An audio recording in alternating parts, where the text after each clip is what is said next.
Mais effectivement, il y a un nouveau gouvernement qui a été nommé à la suite de la nomination de Madame Samba Panza par le CNT, le Conseil national de transition. Donc un nouveau gouvernement qui a une certaine légitimité, je dis une certaine parce que le CNT lui-même l'a en partie, mais en partie seulement.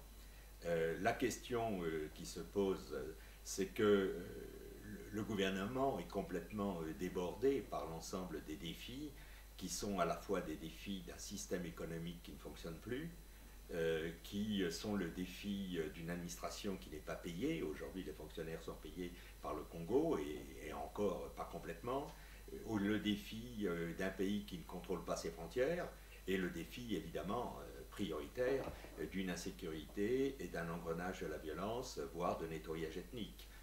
Donc on est dans une situation où on peut dire qu'il n'y a pas véritablement un gouvernement efficace. Les politiques en Centrafrique sont très peu présents en réalité. Il n'y a pas eu de véritable condamnation de ce qui se passe de la part des responsables politiques. Je pense à Bozizé notamment. On l'accuse d'être proche des anti-Balaka, c'est tout à fait possible.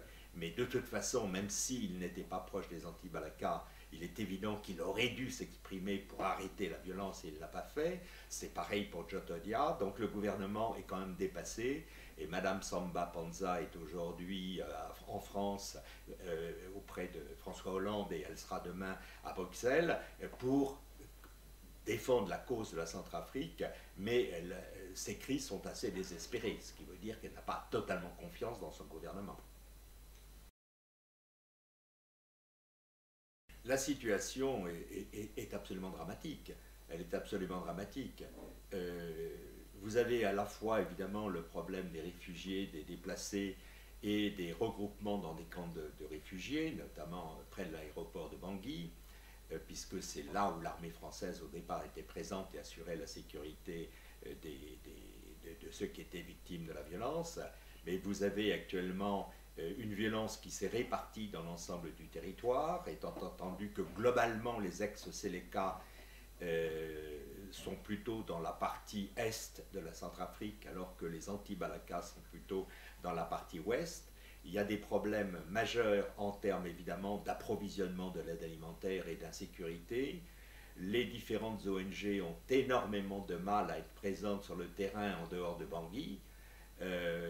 Donc on a un véritable drame humanitaire auquel s'ajoute évidemment le fait que l'insécurité rend impossible les cultures, notamment de l'agriculture, donc des effets de sous-alimentation qui sont à la fois actuels et qui sont prévisibles pour le futur. Et donc l'humanitaire, là encore, pousse des cris d'alarme. Elle a absolument besoin de forces de sécurité d'appui à son action. Elle demande évidemment qu'elles soient renforcées. Jusqu'à présent, il y a eu 5200 personnes de la MISCA et 2000 sangaris, mais qui évidemment ne sont pas à l'échelle du contrôle d'un territoire qui représente en gros la France plus la Belgique en termes de superficie. Non, je dirais qu'il faut évidemment renforcer les forces sangaris et il faut renforcer les forces de la MISCA, il n'y a, pas de problème. En ce qui concerne l'Europe, l'Europe s'était engagée à fournir 1000 hommes. Il y a demain le sommet Europe-Afrique qui va se dérouler à Bruxelles, où cette question va être abordée. Madame Samba Panza d'ailleurs sera à Bruxelles.